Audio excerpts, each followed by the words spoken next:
অ্যালার্মটা বাজতেই ধড়মড় করে উঠে বসল রুহি। কতক্ষণ ধরে বাজছে বুঝতে পারছে না, চোখ খুলতেও পারছে না যেন। কি সাংঘাতিক যে ক্লান্ত লাগছে। ঘুমের ঘোরেই ফোনটা টেনে দেখল ৫টা ১০। তার মানে ১০ মিনিট হলো অ্যালার্মটা ডাকছে রুহিকে। ইস, দেরি হয়ে গেল। তুতানের বাস আসে ঠিক ৬:৩০টায়। তার মধ্যে তুতানকে রেডি করে ড্রেস পরিয়ে টিফিন গুছিয়ে কিছুতেই যেন সময়ের সাথে পেরে ওঠে না। রোজই বাস এসে হর্ন দেয় আর তুতান জুতো মোজা হাতে নিয়ে দৌড়। পাশ ফিরে উঠতে গিয়ে দেখল তুতান প্রায় পুরো খাট দখল করে নিয়েছে। লম্বাও হয়েছে ছেলেটা, সবে ৬, কিন্তু কে বলবে? ১০-১২ বললেও কম বলা হবে।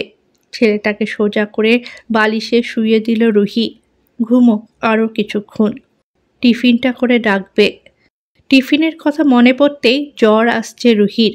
বৌদি কাল একটু ঘিয়ে ভাজা পরোটা খাইও তো। অমর মানে ছোট দেওরের আবদার কাল রাতে। আবদার কি আর এমনি? বোন ঘুরতে এসেছে যে। বছর খানেক হলো বিয়ে হয়েছে রিনির। ২ দিন হলো বাপের বাড়িতে এসেছে। সন্তান সম্ভবা, সদ্যই ধরা পড়েছে, আর সেই জন্যই সব গুছিয়ে মায়ের বাড়ি। মা আর ছোদ্দার আদরে বোন তো প্রায় ফুলের ঘায়ে মুচ্ছা যায়। বড়দা তাও কি ভাগ্যিস বাড়ি নেই। বাড়ি থাকলে তার আপ্যায়নটা দেখত রুহি। বোন আর বউ কে বেশি ওকে ভাবায় সেটাই দেখত। রুহি অনেক কষ্টে খাট থেকে নামল।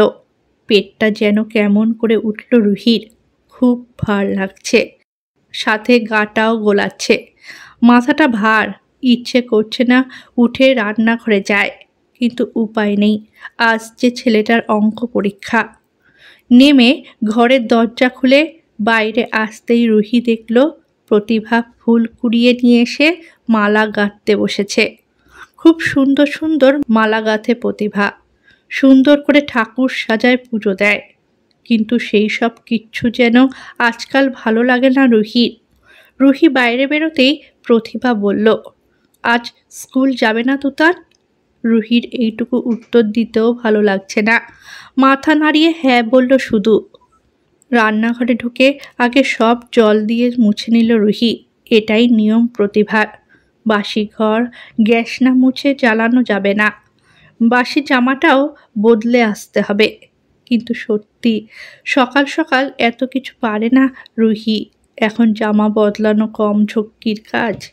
তাই রাতেই একটা পরিষ্কার জামা পরে শোয় রুহি। শুধু শাশুড়ির চোখে ধুলো দেবার জন্য এই আয়োজন। শোনো, অমর বলে শুয়েছে আজ নাকি সাইটে যাবে, 7টার মধ্যে বেরোবে। ওকে একটু সেদ্ধ ভাত করে দিও, আর পরোটা আলুর চচ্চড়ি নিয়ে যাবে টিফিনে। তুমি তুতানেরটা করে ওরটা বসিয়ে দিও, আমি না হয় তুতানকে বাসে তুলে দেব। সাদা টগরের লম্বা মালার মাঝে কি সুন্দর চন্দ্রমল্লিকা দিয়ে লকেট বানিয়েছে প্রতিভা। যেমন হাতের জাদু তেমনই মুখের। রুহি ওনার ছেলের খাবার রেডি করে দেবে বলে উনি রুহির ছেলেকে বাসে তুলে দেবেন। তাও বাস আসে দরজার ঠিক সামনে। রাস্তার উপর বাড়ি হওয়ায় এটা একটা সুবিধা, বাস ধরতে কোথাও যেতে হয় না। অন্যদিন হলে এই কাজটুকুও করতে দিত না রুহি, কিন্তু আজ শরীর মুখ কিছুই চলছে না ওর। তাই যেটুকু করে দেবে সেটাও বোধহয় অনেক। বাসি ঘরকে আবার সতেজ করতে যা যা করতে হয় প্রায় সব সারা। এখন শুধু টিফিন বানাবে। ঘড়িতে 6:35। ময়দা কাল রাতে ভালো করে ঘিয়ে ময়ান দিয়ে মেখেই রেখেছিল রুহি। রাতের খাওয়ার পর যখন সবাই ঘুমোতে চলে গেছে এই অতিরিক্ত কাজগুলো করে রেখেছিল।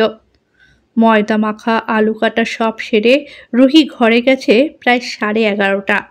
তুতান অবশ্য অমরের কাছে অঙ্ক প্র্যাকটিস করে ঘুমিয়ে পড়েছিল। এটুকুর জন্যই যেন কৃতজ্ঞতায় মাথা নুয়ে যায় রুহির। ছেলের জন্য 2টো পরোটা ভেজে সস দিয়ে টিফিন বক্সের ঢাকনা আটকে দিল। আলুর চচ্চড়ি ততক্ষণে হয়ে গেছে। গরম জল ফ্লাক্স থেকে ঢেলে ঘরে যেতে যাবে। দরজার সামনে প্রতিভা, হাতে 1 কৌটো চাল। নাও, ভাতটা বসিয়ে ঘরে যাও। কাজ বুঝে বুঝে করলে কাজ করা কোনো ব্যাপার? তুতানকে রেডি করতে করতে ভাত হতে থাকবে বলেই চালটা দিল রুহির হাতে। চাল দিয়ে কাজ এগোনোটা প্রতিভার উদ্দেশ্য নয়। চাল মশলা এগুলো উনি নিজের হাতেই রাখেন, এক হাতে হিসেব রাখবেন বলে। আপত্তি নেই রুহির। মাঝ জীবনে এসে বুঝেছে যত দায়িত্ব কম পাওয়া যায় ততই মঙ্গল। চাল এত কম? রুহি জিজ্ঞেস করতেই প্রতিভা বলল, ছেলেটা খেয়ে যাক, আমাদের ভাত পরে হবে। মেয়েটার এই সময় ঠান্ডা ভাত খেতে ভালো লাগবে? এমনিতেই এই সময় অরুচি। মনে পড়ল রুহির, কাল রাতে রিনি কালিয়া দিয়ে ভাত খাচ্ছিল, 2 পিস মাছ খেলো। না, নজর দিচ্ছে না রুহি, অরুচি বলল বলে মনে পড়ল। অরুচি যদি বলা হয় তাহলে তো সেটা রুহির। দিনের মধ্যে যে কতবার বমি করছে, সারাক্ষণ গা গোলাচ্ছে, পেটটাও যেন এবার অতিরিক্ত বড়। তুতানের সময় এত ভোগায়নি। আসলে এত অবহেলা বোধহয় পেটেরটা বুঝতে পারছে, তাই রাগে অভিমানে এত জ্বালাচ্ছে মাকে। কাল খেজুর ভেজাওনি রিনির? জিজ্ঞেস করলো প্রতিভা। মনে পড়ল রুহির, সত্যি ভুলে গেছে ও। রিনি আসার পর ওই নিয়ম করে খেজুর ভেজাচ্ছে। রিনি অবশ্য বলেছে, বৌদি তুমিও খেও। রিনি মাথা নাড়িয়ে না বলতেই প্রতিভা বাঁকা স্বরে বলল, এত মনে করিয়ে কাজ করানো সম্ভব?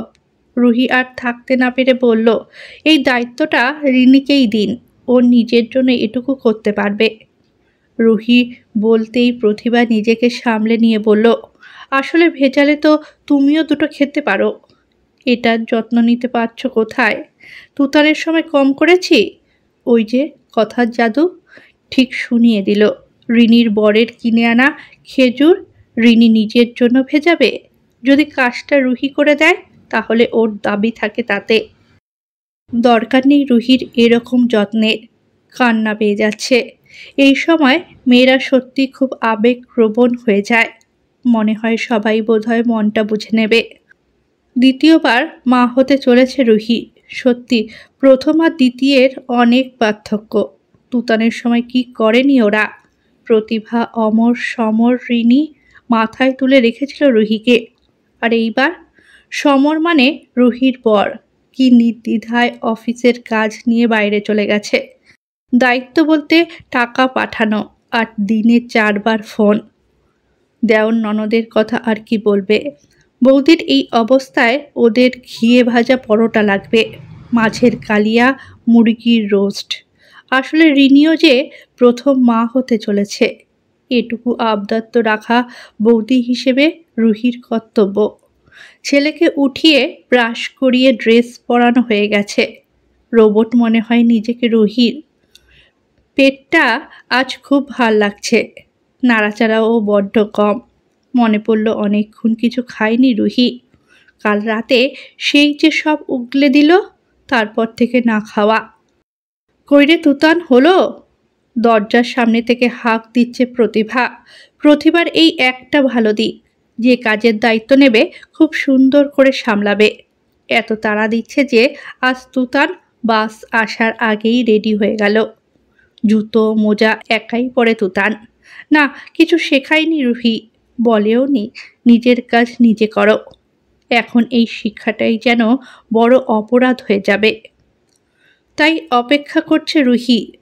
আর মাসখানেক পর যখন নার্সিংহোমে ভর্তি হবে রুহি, আর তুতান দেখবে কেউ নেই ওর কাজ করার জন্য, আপনিই শিখে যাবে। প্রতিভাই শিখিয়ে দেবে নাতিকে। কারণ রুহি জানে এই পরিবারে রুহি একাই যা কাজ করে, প্রতিভার পক্ষে তা করা সম্ভব না। আর সেই সব কারণেই এত আপত্তি ওনার রুহির দ্বিতীয় সন্তান আসার ক্ষেত্রে। শুধু প্রতিভা নয়, কেউই বিষয়টা ভালো চোখে দেখেনি। অমর তো বলেই বসল, এই যুগে দুটো বাচ্চা মানুষ করা কিন্তু সহজ নয়। একজনকে যেটুকু কম দেবে তাতেই অভিযোগ। ইচ্ছে হচ্ছিল রুহির বলবে, তুমি আর তোমার বোন তো ইংলিশ মিডিয়ামে পড়ে ইঞ্জিনিয়ার হয়েছ, আর তোমার দাদা গ্র্যাজুয়েশন করে কত বছর বসেছিল, তারপর কি সব কোর্স করে তবে একটা চাকরি। আজকে বেশ ভালো জায়গাতেই আছে সমর, কিন্তু লড়াইটাও বেশ কঠিন। মা, জুতো পরে নিয়েছি দেখো। তুতানের কথায় রুহি দেখল বেশ গুছিয়েই পড়েছে। না, শেখায়নি রুহি, শুধু সহবত জ্ঞানটা শিখিয়েছে, দরদ শিখিয়েছে, শিখিয়েছে অন্যের কষ্টে কষ্ট পেতে, যেটা না শেখালে বোধহয় তুতান শিখত না। এই পরিবারেরই তো কাজ, কত ভালো আর ফল দেবে। তুতান রুহির শিক্ষাটা নিয়েছে। ও জানে ওর বনু আছে মায়ের পেটে, ঠিক ক্যাঙারুর মতো। জিজ্ঞেস করেছিল তুতান। রুহি হেসে হ্যাঁ বলেছিল, সাথে এটাও বলেছিল বনু আছে বলেই নিচু হতে কষ্ট হয় মায়ের। ব্যাস, তারপর আর বলতে হয়নি। মোজা জুতো সব সুন্দর করে সামলায় ছেলে। এই 1 মাসে জামা পরা ব্রাশ করাও শিখিয়ে দেবে রুহি। 1 মাস পর যে কতদিনে ছুটিতে যাবে ও নিজেও জানে না। সমর অবশ্য থাকবে ওই সময়, এটুকুই ভরসা। মা, আসলাম বলেই হাত নাড়িয়ে টাটা করল তুতান। জড়িয়ে আদর করে দিল রুহি। ওর মনে যেন কখনো না হয় মা বনুকে ভালোবাসে, যদিও এই ধারণা তৈরির জন্য কম মাথা নেই বাড়িতে। আর বিষয়টা যখন সবার অপছন্দের। বাসের হর্ন শুনতে পাচ্ছে রুহি। ছেলেকে দরজা অবধি এগিয়ে দিয়েই সোজা রান্নাঘরে। 1 কৌটো চালের ভাত হয়ে গেছে এতক্ষণে, হয়তো নরমও হয়ে যেতে পারে। একটু দ্বিধা নিয়েই রান্নাঘরে গেল রুহি। ভাতটা হয়ে গেছে, কিন্তু নরম হয়নি। তাড়াতাড়ি ফ্যান ঝরতে দিয়ে দিল। কিন্তু পেটে তো আজ কোনো সাড়া নেই। 8 মাস চলছে, প্রতিদিন তো ছটপট করে। কি হলো আজ ভেবেই ঢক ঢক করে 2 গ্লাস জল খেলো রুহি। কি গো, হলো ভাত? অমর কিন্তু ঘুম থেকে উঠে গেছে। রুহি দেখল দরজায় প্রতিভা। মা, জানো বাচ্চাটা নড়ছে না কাল রাত থেকে। একটু ভয় পেয়েই বলে দিল রুহি। ইচ্ছে ছিল না বলার, কিন্তু বড্ড ভয় লাগছে। প্রতিভা অনেকক্ষণ তাকিয়ে রইল রুহির দিকে, তারপর বলল, সারা রাত ঘুমানোর পর বাচ্চারা একটু অমন নেতিয়ে যায়। পরোটাটা করে একটু দুধ বিস্কুট খাও, দেখবে ঠিক লাগবে। তারপর একটু জিরিয়ে নাও, রিনি উঠলে আবার দেখা যাবে। প্রতিভার মুখ মিষ্টির জন্য ওর উপর রাগ থাকে না রুহির। এ তো শাশুড়ি, এরা এরকমই হয়। কিন্তু মা, ফোনে খবরটা দিতেই বলল। কি দরকার ছিল মান্তু এসবের? ভগবান তো প্রথমেই ছেলে দিয়ে দিয়েছিল। এগুলোকে আদিক্ষেতা বলে। মেয়ে মেয়ে করে মরে যাচ্ছিস যেন। মেয়ে হলে বুঝবি কি জ্বালা। কেঁদে ফেলেছিল রুহি, জেদও চেপে গেছিল। মেয়ের শখ ছিল রুহি আর সমরের, পরিকল্পনা করেই নিয়েছিল। আসলে ভাবনাটা অনেক দিনের, শুধু আনতে পারছিল না সমরের প্রমোশনের জন্য। খুব শিক্ষিত নয় রুহি, কিন্তু এটুকু শিক্ষা ওর আছে যে একটা বাচ্চাকে আনলেই হলো না, তার যত্নটুকু যথাযথ হতে হবে। সমরকে একটু বেশি বাইরে থাকতে হয় ঠিকই, কিন্তু রুহি ভেবেছিল মাকে নিয়ে আসবে, আর তাহলে অনেকটা সমস্যা মিটবে। কিন্তু মাকে ফোন করা মানেই এক কথা, বাজে সিদ্ধান্ত, একদম ঠিক হয়নি। তাই আজকাল আর জ্বালায় না মাকে, থাকুক উনি ওনার সেবা সমিতি নিয়ে। যদিও এই সেবার মানে বোঝে না রুহি, যেটাতে ঘরের লোকই সেবা পায় না, সেই সেবার মানে কি। পরোটাগুলো করে আলুর চচ্চড়ির সাথে সাজিয়ে দিল অমরের টিফিন বক্স। গ্যাসে ততক্ষণে আলু ডিম সব সেদ্ধ হয়ে গেছে। 4টে ডিম বের করে দিয়েছে প্রতিভা। রিনি, রুহি, অমর আর তুতান। স্কুল থেকে 11:30টায় চলে আসে ও। এসেই খিদেতে ছটপট করে। ফিরিয়ে আনা টিফিনটুকু কিছুতেই খাবে না, তাই ওই সময় ফল, ডিম সেদ্ধ এইসবের ব্যবস্থা করে প্রতিভা। হ্যাঁ, খাবারের ব্যবস্থা প্রতিভাই করে। ওই যে হিসেবটা নিজের হাতে রাখে। ও যদিও নিরামিষ খায়, কিন্তু প্রাণীজ পুষ্টির কোনো অভাব রাখতে দেয় না বাড়ির সদস্যদের। পাশে রাখা ফোনটা বাজছে। সমর। ঠিক 7টা নাগাদ ফোন করে সমর। এই সময় অফিসে যাবে বলে তৈরি হয়। দূর থেকে যেটুকু সম্ভব খেয়াল রাখা যায় আর কি। জানো, আজ একদম নড়ছে না। ফোন ধরতেই বলল রুহি। সমর হেসে বলল, শেষের দিকে তো এমনই হয়, ডাক্তার বলেছিল। না গো, বাচ্চাটা সত্যি নিস্তেজ হয়ে গেছে। ভয় নিয়ে বলল রুহি। খাওনি কিছু? কাল রাতে অত বমি করলে যে? সমর বলতেই রুহি বলল, এই তো ছেলে স্কুলে গেল, ভাই সাইটে যাবে, ওরটা গুছিয়ে একটু ওই হেলথ ড্রিঙ্কটা খাবো। রুহির কথায় রেগে গেল সমর। ভাই সাইটে যাবে, ছেলে স্কুলে যাবে, সেই সব দেখতে গিয়ে খালি পেটে থাকলে তো হবেই। বাচ্চা নিস্তেজ, এই সময় খাবার চাই ওর। উফ, দ্বিতীয় বাচ্চার মা তুমি, কে বলবে? একটু বুদ্ধি রেখে কথা বলো। সমরের কথায় কান্না পাচ্ছে রুহির। বোকা মূর্খ, এগুলো বলতেই থাকে সমর, গায়ে মাখে না রুহি। কিন্তু আজ সত্যিও মূর্খ। এই বাড়িতে সবাই শিক্ষিত, অমর, রিনি, সমর, শুধু যেন রুহি কিছু করে উঠতে পারেনি। শুধু সংসার আর সংসার সং হয়ে আছে। বারবার কান্না পাচ্ছে রুহি। বুঝতে পারল বোধহয় সমর। শান্ত স্বরে বলল, শোনো, আগে কিছু খাও, পেট ভরে খাও, যেটা ইচ্ছে করছে খাও। মনে রাখবে বমি করা যাবে না, দরকার পড়লে আগে একটা বমির ওষুধ খেয়ে নাও, তারপর খাবার খেয়ে ভাই বেরিয়ে গেলে টানা ঘুমাও। ততক্ষণে নিশ্চয়ই মায়ের পুজো হয়ে যাবে। আর তারপর যদি ভালো না লাগে ডাক্তারের অ্যাপয়েন্টমেন্ট বুক করো, একটা ক্যাব বুক করে চলে যাও। সমরের কথায় সাহস পাচ্ছে না রুহি, আরও ভয় লাগছে। ক্যাব, ডাক্তার এইসব সমরই করে। সময়ে সময়ে এসে ঠিক এইটুকু করে দেয়। ও পারবে এত কিছু? যদিও রিনি আছে বাড়িতে, ও খুব ভালো পারে এইসব। কি সুন্দর গাড়ি বুক করে একা একাই চলে আসে। শুনছো, আগে খাও, আমি 9টা নাগাদ ফোন করছি, বলেই ফোন রেখে দিল সমর।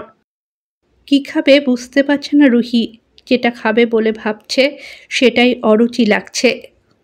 সামনে রাখা ময়দা মাখা বড় ঘিয়ের কৌটো। খুব ইচ্ছে করছে দুটো ঘিয়ের পরোটা খেতে। ভাবার সাথে সাথেই লেচি কেটে বেলতে শুরু করলো। ওর ইচ্ছে করছে মানে? পেটের ভেতর থাকা প্রাণটার ইচ্ছে করছে, কিন্তু প্রাণটা সাড়া দিচ্ছে না কেন? এরকম তো করে না। জোরে জোরে শ্বাস নিচ্ছে রুহি। না, পারছে না ও, আটকে যাচ্ছে, কষ্ট হচ্ছে খুব। বৌদি, কি দারুণ গন্ধ বেরিয়েছে পরোটার, খিদে পেয়ে গেল, দেবে দুটো? রিনি ঘুম থেকে উঠে এসে রুহির গলা জড়িয়ে বলল। রুহি কথা বলতে পারছে না। ও নিজের জন্য বানানো পরোটা দুটো ইশারায় দেখিয়ে ঘরে চলে এলো। মাথা ঘুরছে, চোখ অন্ধকার, পেটে হাত বোলাতে বোলাতে বলেই যাচ্ছে, সোনা, একটু হাত পা নাড়িয়ে বল তুই ভালো আছিস। আমার খুব শরীর খারাপ লাগছে, ভয় করছে। খাটে গিয়ে শুয়ে পড়ল রুহি। কিছু খেতে ভালো লাগছে না, তীব্র ভয় আর অরুচি। খাক রিনি পরোটা দুটো, ওর পেটেও তো প্রাণ আছে, ওর যত্ন হোক। শরীরটা ঠিক হলে দুটো পরোটা ঠিক ভেজে নেবে নিজের জন্য রুহি। তুই শুধু সাড়া দে, বিড়বিড় করছে রুহি। না, নড়ছে না, শক্ত হয়ে গেছে পেটটা। মা, ও মা, চিৎকার করে ডাকার চেষ্টা করছে রুহি, কিন্তু কোনো শব্দ যেন বের হচ্ছে না। খুব ভয় লাগছে। এই সময় একটা হাতের খুব দরকার। কিছু না, শুধু মাথায় হাত বুলিয়ে দেবে, বলবে কিচ্ছু হয়নি, সব ঠিক আছে। হালকা নড়ল কি পেটটা? চোখ বুজেই পেটে হাত দিল রুহি। কেমন একটা মায়া জন্মে গেছে। 8টা মাস এভাবে রয়েছে। কি বোঝে ও? খিদে পেলে বুঝবে না, ঘুম পেলে বুঝবে না, পেট ব্যথা হলে? তুতান যে এত বড় হয়ে গেল, সেই বোঝে না কি লাগবে, কোনটা লাগবে। এখনো দিনে রাতে ভাত নিয়ে ঝামেলা করে। উচ্ছে সেদ্ধ, পেঁপে সেদ্ধ, এসব যেন ওর দু চোখের বিষ। ধরে খাইয়ে দিলে আবার এমন গপ গপ করে খাবে যেন কত খিদে ছিল পেটে। চোখ বুজে রুহি তুতানের কথা ভাবছে, পেটে বেড়ে ওঠা প্রাণটার কথা ভাবছে। অনেক সময় শোনা যায়, হয় বাচ্চা বাঁচবে না, নয় মা। রুহি বলবে বাচ্চাটাকে বাঁচাতে। ওকে তো মরতেই হবে একদিন। বাবা মা সবার সারা জীবন থাকে না, কিন্তু নিজের একটা ভাই বা বোন থাকলে তুতানটার একজন থাকলো। পিসি, কাকা, এরা আসলে কেউ নিজের নয়, নিজের হয়ও না। পেটটা কেমন ব্যথা করছে। পেটে হাত দিয়েই ফোনটা খুঁজছে। একটা ফোন করতে হবে সমরকে। একদম ভালো লাগছে না ওর। ও একটা গাড়ি বুক করে দিক, শাশুড়িকে নিয়ে ঠিক চলে যাবে। না, ও থাক, বরং অমরকে বলবে নিয়ে যেতে। ওর অবশ্য সাইটে যেতে হবে। ওকে ডাক্তারের কাছে না হয় পৌঁছে দিয়ে চলে যাবে। কিন্তু ফোনটা কোথায়? টেবিলে রাখলো কি? উঠে যে দেখবে সেটাও ইচ্ছা করছে না। দু চোখ জুড়ে যেন ঘুম। বৌদি, ও বৌদি, ভাতটা বেড়ে দাও। আমি বেরোবো তো। বলতে বলতে ঘরে ঢুকলো অমর। অমরকে দেখে যেন সাহস পেল রুহি। ভাই, এসেছো? আমার না শরীরটা খুব খারাপ লাগছে। রুহি থেমে থেমে বলল। ছুটে এলো অমর। রুহি শুয়ে আছে, মানে মোটেই সুবিধার না বিষয়টা। চোখে মুখে ঘাম। এসিটা চালিয়ে দিল। ভাই, আমার ফোনটা একটু খুঁজে দেবে? ডাক্তারবাবুকে একটু ফোন করব। রুহির কথায় এদিক ওদিক তাকাতেই বিছানায় খুঁজে পেল ফোনটা। রুহিকে দিতে গেলে রুহি ফোনটা করতে বলল অমরকে। অমর জানে ডাক্তার রুদ্রর আন্ডারেই আছে রুহি। তাড়াতাড়ি নাম্বারটা খুঁজে ডায়াল করতে গিয়ে থামল। আজকেই ডেলিভারি হয়ে যাবে না তো? হায় ভগবান, আজ যে খুব গুরুত্বপূর্ণ দিন অমরের। শিকাগো থেকে সব ক্লায়েন্টরা আসবে। হয়তো ওদের নজরে পড়লে আর পেছন ফিরে তাকাতে হবে না ওকে। তারপর আজ পূজাকে নিয়ে শপিংয়ে যাবে। কথা দিয়েছে ৮-৬ মাস। বিয়ের দিন এগিয়ে আসছে। ফুলসজ্জার আংটিটা আজই কিনবে ঠিক ছিল। বাবা, তার যা আবার রাগ। না না, এখানে আটকে গেলে হবে না। বৌদি, ফোনটা তুমি করো। বলো ডাক্তারকে সবটা। তোমার অসুবিধা তুমি বলাই ভালো। বলেই নাম্বারটা ধরে দিয়ে দিল রুহিকে। রুহি চোখ বন্ধ করে ফোনটা কানে দিল। রিং হচ্ছে। বৌদি, তুমি কথা বলো, আমি মাকে জানাই। অমরের চোখে মুখে বড্ড চিন্তা। বেকার বেকার সবাইকে টেনশন দেয় রুহি। খারাপ লাগছে ওর। ওর জন্য আজ অমরের অফিস যাওয়া হবে না। এসিটা চালানোর পর একটু ভালো লাগছে রুহির। পেটটা বোধহয় আবার নড়ে উঠল। খুব হালকা, কিন্তু নড়ল। এবার একটু ঠিক লাগছে যেন রুহির। ওপাশ থেকে ডাক্তার রুদ্র ফোনটা ধরতেই সব বলল রুহি। কাল রাতের বমি থেকে আজ অবধি বাচ্চার কোনো মুভমেন্ট নেই। মাঝে দুবার অল্প নড়ে ওঠার কথাও বলল। এতক্ষণ না খাওয়ার উপর বারবার জোর দিচ্ছেন ডাক্তারবাবু। সাধে কি আর না খেয়ে থাকে? খেলেই যে বমি। আর তাতে শরীর ক্লান্ত করে দিচ্ছে। সংসারে এত কাজ, ক্লান্ত হলে চলবে? আপনি এক্ষুনি চলে আসুন নার্সিংহোমে। আমি 9:30টার মধ্যে ঢুকছি। ডাক্তারের গলায় সত্যি কিছু একটা ছিল, যাতে মনে হচ্ছে রুহির সব ভালো হবে। কিছু খারাপ হবে না, হতে পারে না। কিন্তু গায়ে শক্তি নেই। যাবে কি করে এতটা? অমর সঙ্গে থাকলেও ভয় লাগছে। শুয়েই সমরকে ফোন করল রুহি। একবার, দুবার, তিনবার। না, ফোন ধরছে না সমর। ঘড়িতে 7:45 প্রায়। কে জানে, হয়তো ব্রেকফাস্ট বানাচ্ছে। বৌদি, ও বৌদি, কি হলো তোমার? চা খাবো বলে রান্নাঘরে যেতেই দেখি তুমি নেই। ছোদ্দাও বেরিয়ে গেল না খেয়ে। গড় গড় করে বলছে রিনি। কিন্তু কি শুনল এটা রুহি? বেরিয়ে গেছে মানে? ভাই কোথায় গেল? শুয়েই জিজ্ঞেস করল রুহি। অমর বেরিয়ে গেছে শুনে আরও শরীর খারাপ লাগছে রুহির। তাহলে এখন কি হবে? বলে ফেলল রুহি। কিসের কি হবে বৌদি? রিনি জিজ্ঞেস করতেই রুহি বলল, আমাকে যে বলল নার্সিংহোমে নিয়ে যাবে। রিনি তাড়াতাড়ি রুহির মুখের উপর ঝুঁকে পড়ে বলল, কষ্ট হচ্ছে বৌদি? রিনির গলায় আদর পেয়ে যেন মনটা হু হু করে উঠল। কে জানে এই উথাল পাথালের কারণ কি? আদর নাকি অবহেলা? রিনি বাবু, আমাকে একটু চিনি জল এনে দিবি? ডাক্তার বলল একটু খেয়ে নিতে। রুহির গলায় কাকুতি। রিনি ছুটল রান্নাঘরে। রুহি শুকনো চোখে উপরের দিকে তাকিয়ে রইল। চলে গেল অমর। চলে গেল না, বরং পালিয়ে গেল। এরা আপনজন? রুহির আপনজন? এদের পরিবারের রক্ত রুহির পেটে। অথচ বৌদি আজ পোলাও খাবো। বৌদির শার্টটা ধুয়ে দিও। বৌদি আজ রাতে লুচি খাবো। আবদার মানতে মানতে রুহিও যেন আবদার করার সাহস পেয়েছে আজ। কেঁদে ফেলল রুহি। কি করবে এবারও? কার সঙ্গে ডাক্তারখানায় যাবে?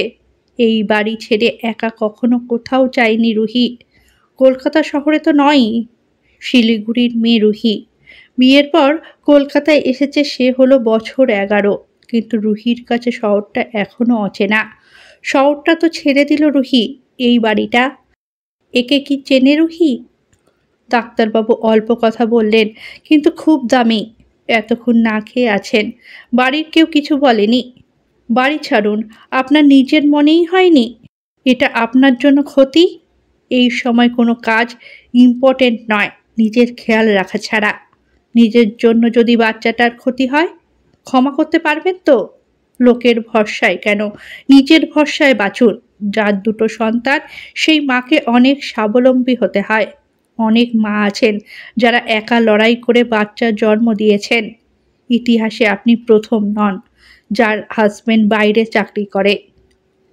ডাক্তার রুদ্র মানুষটাই এরকম, এমনভাবে কথা বলবে যে রোগীর অর্ধেক রোগ সেরে যাবে, মনে জোর পাবে।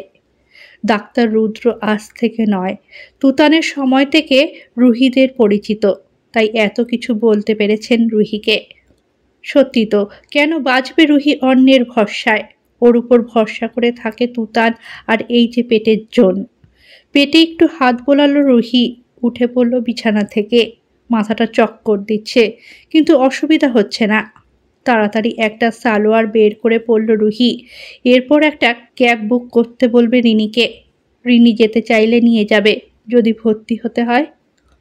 বৌদি, ও বৌদি, এই নাও চিনি জল। গ্লাস হাতে ঢুকলো রিনি।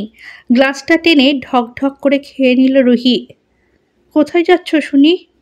এই বয়সে আমি এত ঝক্কি সামলাতে পারি না। ছেলেটা না খেয়ে অফিসে চলে গেল, মেয়েটার এই অবস্থা, তারপর তুমি। প্রতিভা বলেই যাচ্ছে। রুহি বুঝতে পারছে ওর কষ্টের কারণ। ওর ছেলে না খেয়ে বেরিয়ে গেছে, রুহির অসুস্থতা নয়। চিনি জলটা খেয়ে একটু যেন ভালো লাগছে রুহির। তুমি যাচ্ছ কোথায় এই শরীরে? এই সময় এরকম অনেক কিছু হয়, হলেই ছুটতে হবে নাকি নার্সিংহোমে? পারো বাপু তোমরা। প্রতিবার কথাগুলো কান দিয়েই ঢোকাচ্ছে না রুহি, ঢোকালেই বিপদ। কোথাও যাবে না, শুয়ে থাকো কিছুক্ষণ, ঠিক হয়ে যাবে। প্রতিভা হুকুম দিল রুহিকে। রুহি চুলটা আঁচড়াতে শুরু করলো। আমার শরীর খারাপ হলে আমি ডাক্তারের কাছে যাব, আর তাতে যদি অসুবিধা থাকে তাহলে সেটা তোমার সমস্যা। বলেই ফোনটা নিল রুহি। ক্যাবের অ্যাপ খুলল। রিনিকে বলার প্রশ্নই আসছে না আর। দেখাই যাক পারে কিনা রুহি। খুলে ফেলল app. Pick up location, drop location select করতেই আর অসুবিধা হলো না। পরপর নির্দেশ দেওয়া আছে কি করতে হবে। মা, আমি যাব বৌদির সঙ্গে?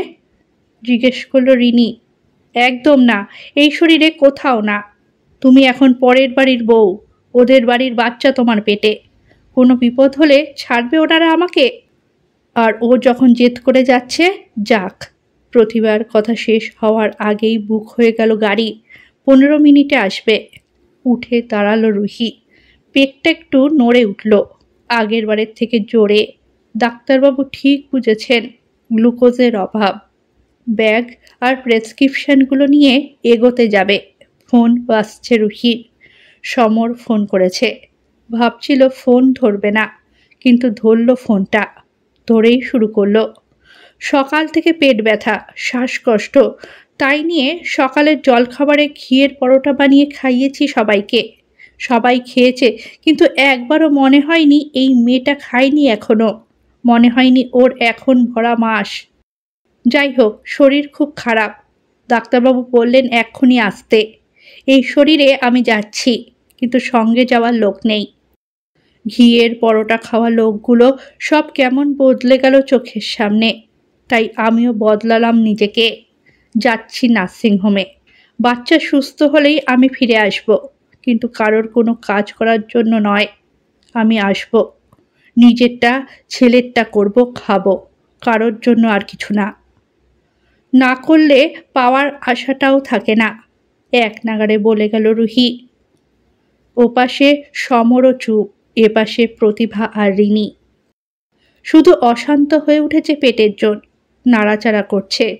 সত্যি বোধহয় কাল থেকে এতক্ষণ না খাওয়ার জন্য এটা হলো। এদের জন্য খাটতে খাটতে নিজের কথা ভুলে গিয়েছিল রুহি, ভুলে গিয়েছিল পেটের প্রাণটার কথা। খুব কষ্ট পেয়েছে বেচারা, কিন্তু এবার শান্তি লাগছে রুহির, আর শান্তি লাগছে কথাগুলো বলতে পেরে। আর না, আজ ডাক্তারের ওখান থেকে ফিরে শুধু ছেলেকে পড়াবে আর বিশ্রাম করবে, কোনো কাজ না। ক্যাব এসে গেছে। এগিয়ে গেল রুহি। তুতানকে একটু দেখে রেখো, বলল রুহি। রিনি, প্রতিভা সবাই চুপ। ওদের টপকে এগিয়ে গেল ও। গাড়ির সামনে যেতেই ড্রাইভার ছুটে এসে দরজা খুলে দিল। এটাই তো কাম্য, কিন্তু ঘরের মানুষগুলো যে এটুকু সহবত জ্ঞান নেই, ভাবতেই পারে না রুহি। ক্যাবে উঠতেই প্রতিভা ছুটে এসে একটা টিফিন বক্স ধরিয়ে দিল। আগে এটা খেয়ে নাও, কাল থেকে না খাওয়া। তুমি যাও, গিয়ে যদি বোঝো অ্যাডমিট করতে হবে খবর দেবে। তুতান আসলে না হয় আমিই চলে যাব। গাড়ি এগিয়ে গেল। ঘি সোজা আঙুলে না উঠলে বেঁকাতেই হয়, তাতে কাজ হবেই। এটা অনেক আগে করতে হতো রুহির। শুধু নাম কিনবে বলে কিচ্ছু করা হয়নি। এখন আর কেউ খারাপ ভাবলে তার দায় নেই রুহির। খারাপ তো হতেই হবে, তবেই না নিজের কাছে ভালো হবে। মেসেজ ঢুকলো সমরের, আমি দুপুরের ফ্লাইটে ফিরছি। হেসে ফেলল রুহি। টিফিন বক্স খুলতেই ঘিয়ে ভাজা পরোটা, অপূর্ব গন্ধ। কে জানে নিজের জন্য ভেজে রাখাটাই দিয়ে দিল কিনা প্রতিভা। দিক, কিছু তো করুক রুহির জন্য। রুহি তো কম কিছু দেয়নি সংসারে, কিন্তু এখন এই ভাজা খাওয়া কি ঠিক? যদি সত্যি আজ ওটি হয়, ভাবতেই পেটে সজোরে লাথি। হেসে ফেলল রুহি। তারপর নির্দ্বিধায় এক টুকরো পরোটা মুখে ফেলল। উফ, অপূর্ব স্বাদ। আর সেটা যখন শাশুড়ির থেকে আদায় করা আদরে ভরপুর হয়। আবার পেট কেঁপে উঠল, মানে ওরও ভালো লাগলো। আর চিন্তা নেই রুহির, সব কিছু ভালো হবে এবার। শুধু ওর আর ভালো বউ থাকা হলো না।